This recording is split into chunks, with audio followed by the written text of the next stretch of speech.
आणि यानंतर बातमी भाजप संदर्भातली येते। मुंबईत 20 मार्चला भाजपची उच्चस्तरीय चिंतन बैठक होणार आहे।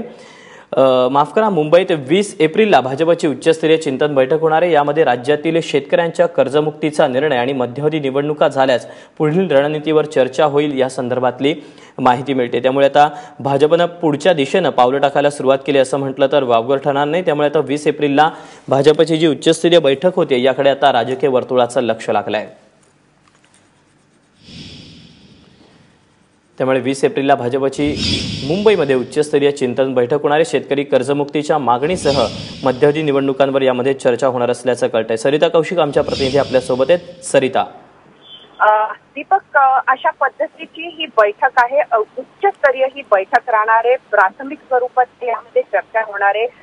कर्जमुक्ती केल्यानंतरच मध्यवर्ती निवडणुका करायच्या अशा पद्धतीचा एक विचार आहे। मोठ्या प्रमाणामध्ये सध्या भाजपात जे कार्यकर्ता आहे किंवा इतर जी मंडळी आहे, नेते मंडळी आहे, त्यांचं असं मत होत चाललेलं आहे की एकदाच मध्यवर्ती निवडणुका होऊनच जाऊ द्या आणि याचा दबाव सुद्धा कुठेतरी वाढत चाललेला आहे। राजकीय संपूर्ण परिस्थिती आपल्याला माहिती आहे। एकीकडे अजूनही उद्धव ठाकरे हे पंतप्रधान नरेंद्र मोदी यांना भेटतील असं काही भाजपाचे नेते सांगत आहेत आणि त्यानंतरच सुधीर मुनगंटीवार किंवा इतर लोक हे त्यांना भेटायला जाणार अशा पद्धतीच्या सुद्धा बातम्या जरी असल्या तरी दुसरीकडे मध्यवर्ती निवडणुका होऊ शकतात।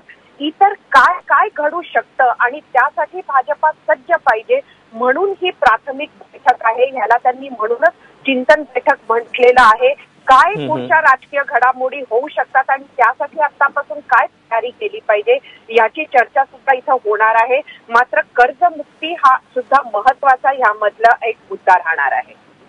निश्चितच सरिता, धन्यवाद दिलेल्या माहितीबद्दल।